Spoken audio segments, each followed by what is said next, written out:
am going to use this cut file. It's actually called a distorted color wheel, and I really wanted to work with my watercolor paints and paint the back of this. Instead of backing it, I'm going to paint it, and I'm going to be using watercolor. So I purchased this watercolor palette from Amazon, and it's my very first time purchasing this. I really was looking for the amount of sheets and whether or not it was a cold press surface and in 12 by 12. So that's the only criteria that I really had, and I thought, you know what, I will try these, and then once I am done with these, if I like them, I will try a different brand. If I love them, I will buy them again. But that's what my criteria was 30 sheets, cold press, and 12 by 12. Anyways, this is what I picked up at Amazon. I'll have the link down below in case you guys want 30 sheets of watercolor paper for your project. So what I did was I traced out my design. I just stuck it on here, used a pencil, traced it out. It's okay. I'm hoping that I'm going to be making a big enough mess that you guys won't even see the pencil lines. Who knows?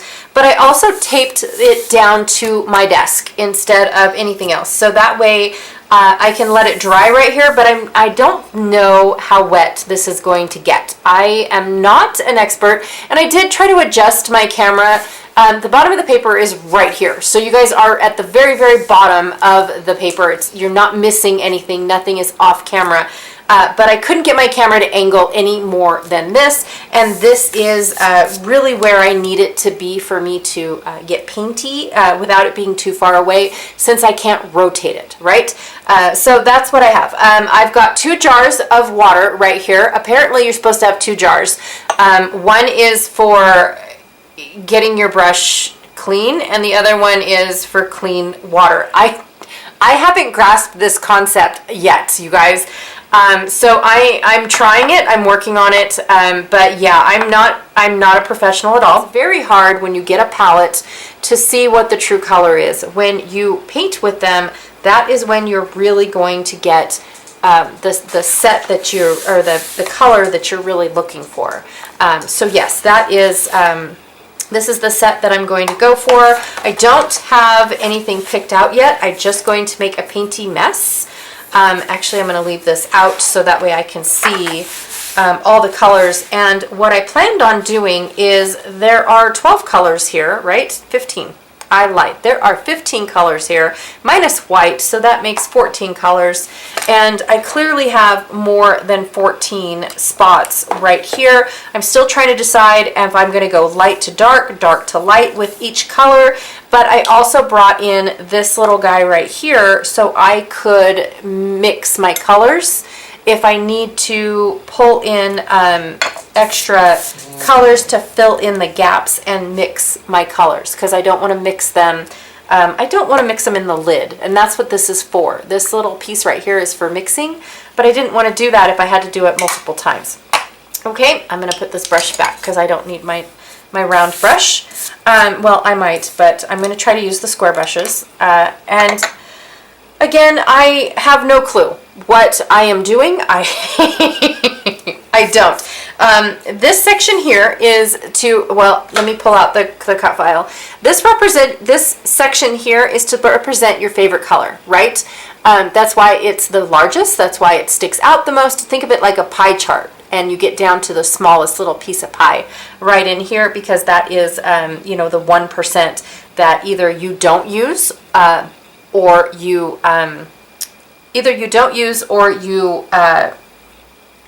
just avoid, don't like, whatever, right? And so I'm trying to decide out of my 3 colors that I use the most out of scrapbooking, what is going to go right here, because 9 times out of 10, so is my picture. My picture's probably going to go right here as well, because it's the largest chunk of the pie.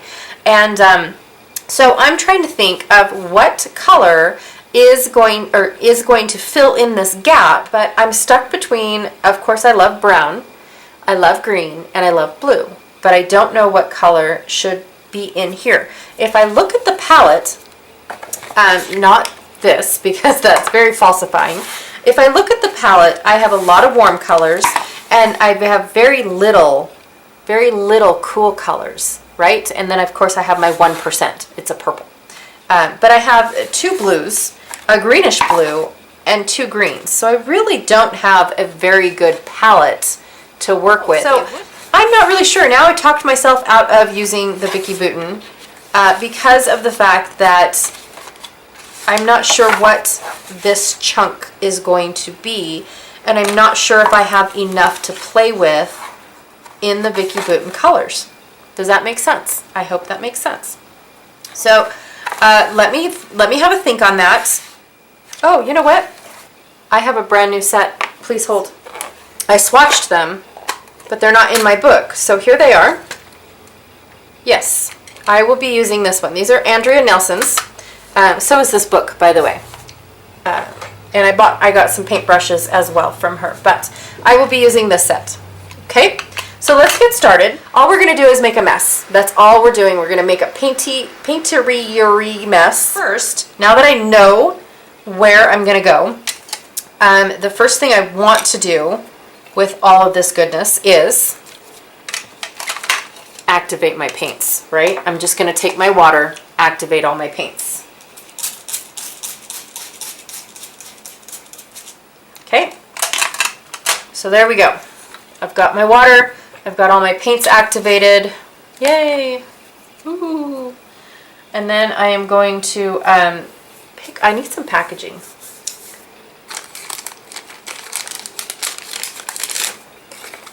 There we go. And then again, I have no idea about the 2 pieces of water, but I'm going to pick up some blue.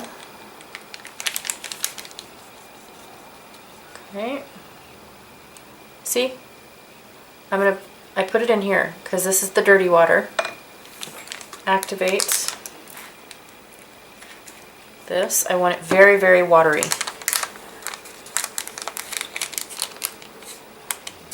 Whoa, you're on the wrong side of my program here.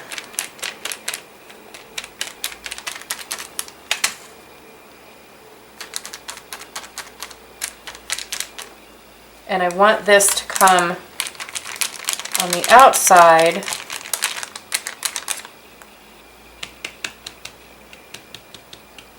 of my platform, right? And then I got my tape. So let me get this up. Paper towels are also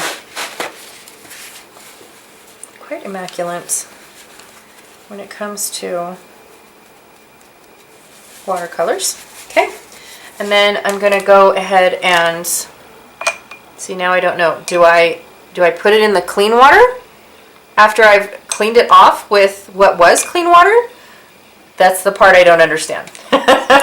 Like, what do I do? When do I use the clear water? And also too, if you're going to leave your brush unattended, do not leave it in the bottle, right? Either stand it up, you know, because some bottles have the little stands upright, or I lay mine down. I have actually a rest somewhere, but I have no idea where it is. Okay, so this is my other blue. Hopefully I don't get it all over. And I'm going to do the same exact thing. It's kind of a packaging technique, but mixing it up a little bit. And I want it very splattery, so I'm using my hands. Yep, just like that. And then I'm going to go ahead and, I don't think I got it enough over here. There we go. Okay, and then I'm going to take my last little bit. Again, I have no idea. Do I clean it off and then I put it in the clean water? That, I don't know. Help me out, you guys. People say all the time, use 2 waters, but they don't tell you how. I guess I just don't get it. And you guys watch.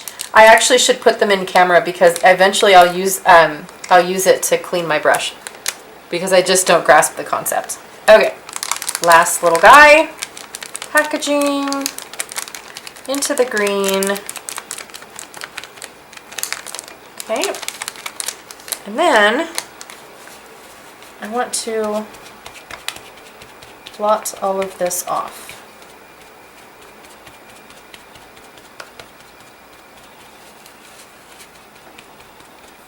Okay, I just want, now this right here, I actually ripped my tape, so that way when it went in, it's not going to be a solid line like you see when some things are taped. I know, it's kind of hard to explain, but that is what, that's what I'm doing. Okay, and then I have made a mess, but that's okay. The whole thing's going to end up a mess here soon. The whole thing. Okay, let me grab this. And then I'm going to clean out my brush. So I'm going to go back over. Now I've got green, and I've got lots of green. So I'm going to start with the green blue. Okay, and I don't need a whole lot because I don't have a whole lot of green. Spray it just a little bit. And then I'm going to do all the colors all the way around. Make a paintery mess all the way around, just like this. First of all, I just want to say I am so sorry for such a long intro. I was going to do, well, I actually did do all of this in real time for you guys, and then realized that after a while I stop talking and more concentrate on getting the mixes of the paints correct and whatnot. Because like I said, I am definitely not very good at mixing my paints. I don't understand the ratio to water yet, but that is why I play, right? This is why I just have a play and a fun, and it's not really stressful to me. I don't concern myself, and once I start painting the blue, you guys can see that it doesn't get very mixed. And I just, yeah, anyways.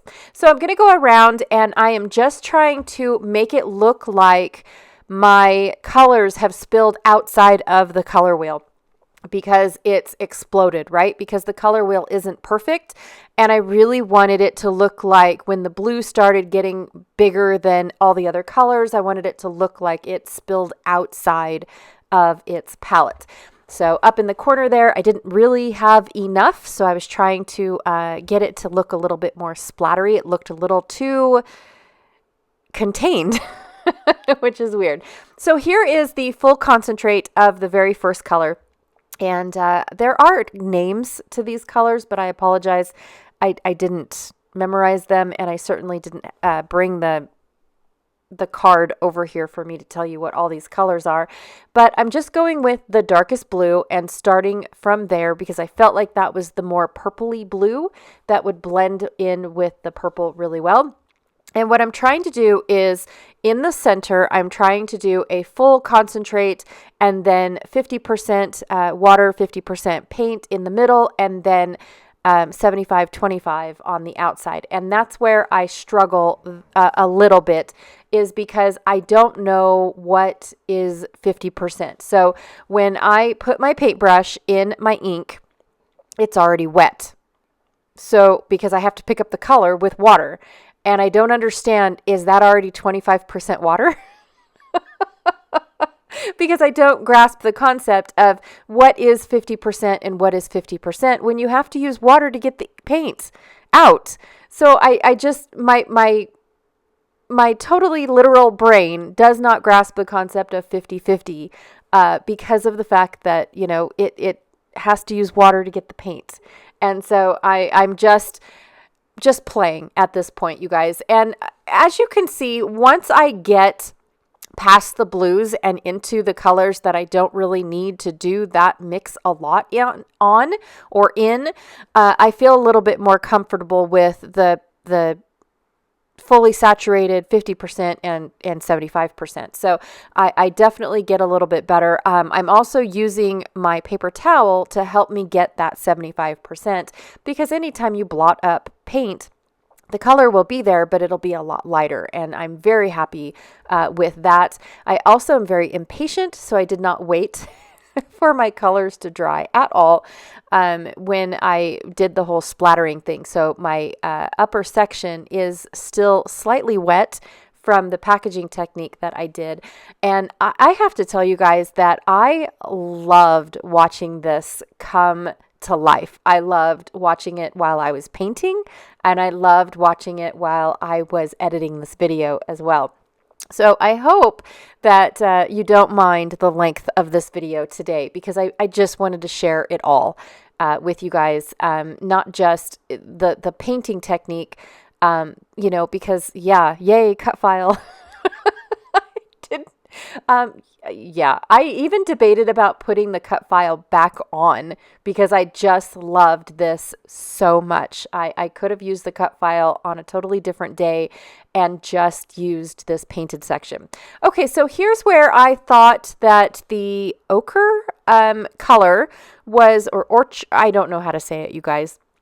I thought that it was going to work as my dark yellow and bleed into the orange, and really it looks like a brown, and I did not like it at all. And then when I painted what I thought was my light orange, it ended up looking more like the darker yellow. So it's almost like those two needed to be flipped or something. So here's where I go back and I reactivate the colors and try to get the another orange, try to get another yellow going on. And so I'm just basically playing, dabbing up until I get the color that I'm looking for. And I finally get it.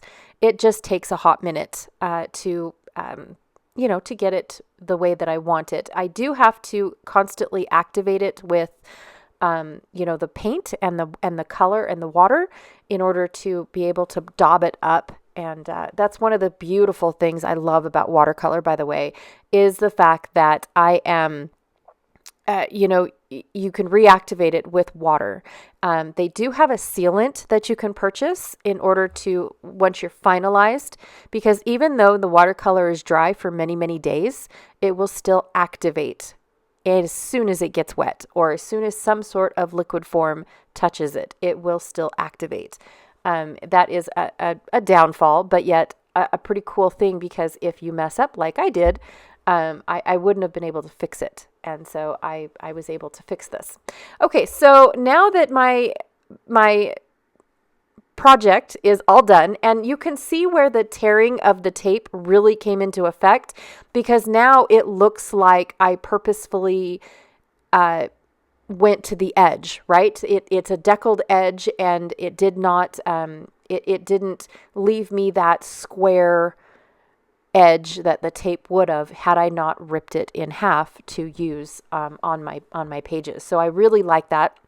And I'm going to go ahead and put my cut file back on just to clean up my lines a little bit, because I can't paint inside the lines to save my life. And then I'm just going to take a couple scraps. Now these scraps are all from a Kit Conspiracy kit back in April. I don't remember what week or anything. I had all that stuff memorized for last month, but for this month I don't have it all together. Get your stuff together, right? But I don't. So I'm just using this little wood grain, and this was the only little scrap that I had left, which, no, I have got a little bit left, but that I thought was going to work perfectly fine for my photos. I did print my photos, I want to say at 2.5 by 2.5 and then a 4 by 4.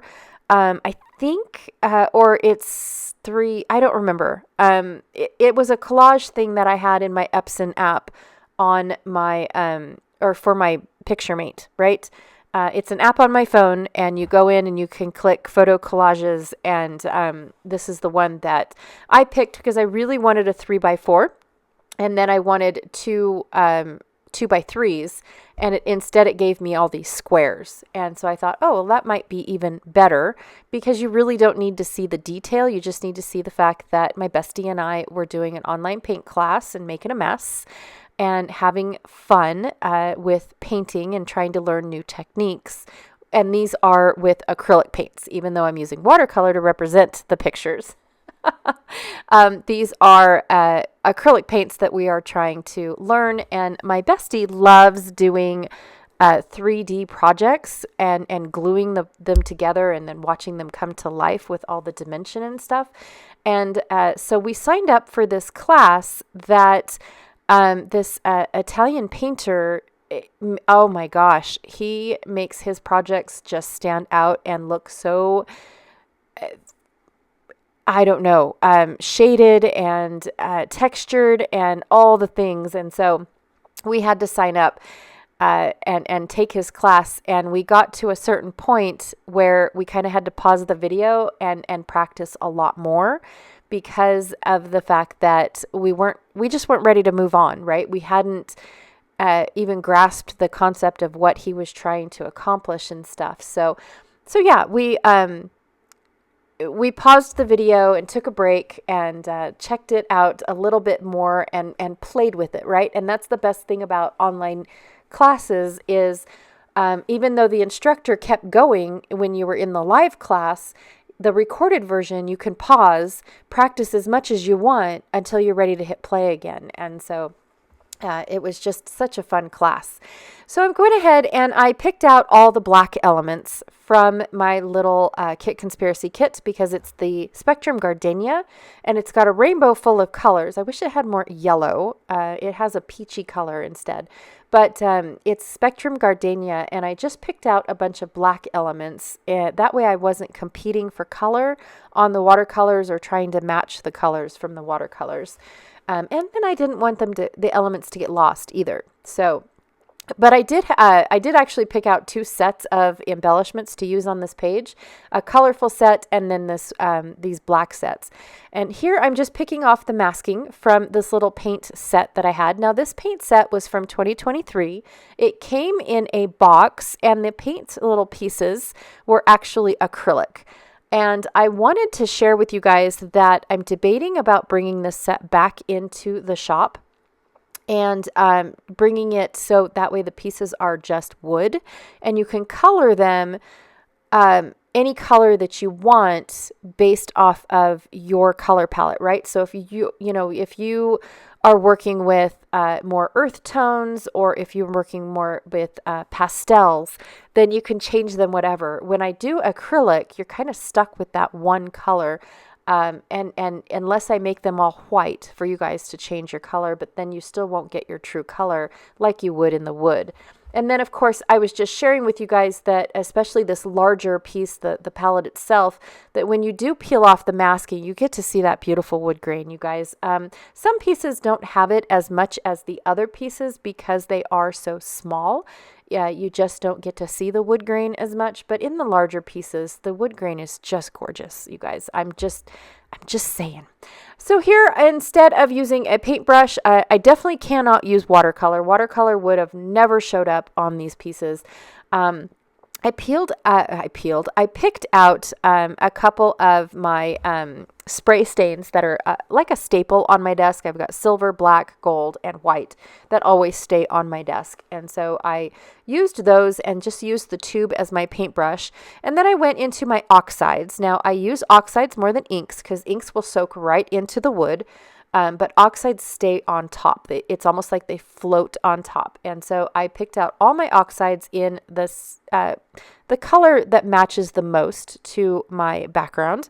And then I'm just going to dab with the paint. I'm not going to use a sponge or anything. I'm just going to, not the paint, I apologize, with the ink block itself. So I didn't use a sponge or anything. I just went ahead and dabbed it until I got the saturation that I liked, and then put them all back into my painter's palette. So then I'm going to go ahead and put the layout together for you guys. I know, I do appreciate you guys hanging out with me for this long. I didn't really get to do my intro that I normally do because I wanted to just get into the painting aspect of this entire project. I didn't know where to start. I was psyching myself up.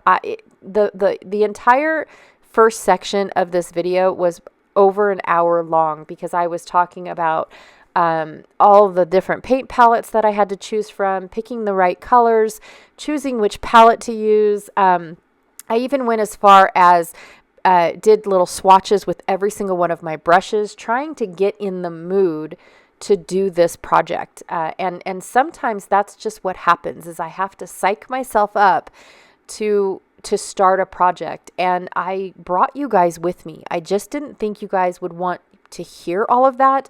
I showed you guys my swatch book. I showed you guys all of my paintbrushes and the different types of, painting messes that I made, playing with my paintbrushes. I mean, it just went on and on and on and on, and I still hadn't started the project. And it made this video super uber long, but I went from wanting to use my Vicky Bouton palette to using this Andrea Nielsen palette. And, it just jumped from this is my reasoning why, and this is my reasoning not, and this is, and I just didn't think that you guys would want to hear all of that. So I cut it out quite a bit, but leaving in the spots that I felt like you guys needed to know. So that's one of the things. Here I debated about painting the tip of my paintbrush with the specific color that I might want, and then painting the band around my paint tube with that color so it shows that I am using that specific color on my paintbrush. But in the end, I decided to just leave them blank. I did not think that it was necessary to have them colorful, right? Decisions. I could not make up my mind what color I wanted on my tube. Did I want blue? So because it's on the blue. Did I want purple? Because purple is very lacking, and by the end I end up covering it up. Did I want yellow because we were working on the ducks? I don't know. I just kept debating on myself, and in the end it ended up I don't need a color at all. You guys get the fact that this is a very colorful page. We're doing a paint project. This is what it is, right? So yes, I definitely am not going to paint any of this stuff. But yeah, I'm going to finish this layout off with a couple of the splatters of black. And my jacket, actually, when I went to go and normally I flip my page, but when I went to go and do the left side, my jacket swipes onto the right side and smushes the black splatter that I just did. And so I have to go back and fix a couple pieces just to make me happy, so that way they don't look like swipes rather than blobs. So yeah, that's all I was doing there. All right, you guys, so that is my project today using my very first cut file. And I am so excited that my vision with the painty splattery bits, that's all I really wanted to do, you guys. I didn't even have to finish this layout to be happy. But my painty splattery vision came to life. I am so glad that it actually worked out. I love it. I really, really do. Thank you so much for hanging out with me while I shared this process with you guys. I do hope that you come back tomorrow and see what Janet and myself are up to with the cut files this month. We are doing cut files all month long for the month of August. And I did at the very beginning share with you guys the calendar of what cut files were going to be represented on what day. So if you guys are interested, that is where it is. I also have the link down below for a playlist that I'm putting together for anyone else that would like to join us in sharing their videos using a cut file as well. Also too, I have the links down below if you are interested in purchasing either the digital format or the physical format of these cut files. All right, you guys, again, thank you so much, and I will check you guys all later. Bye.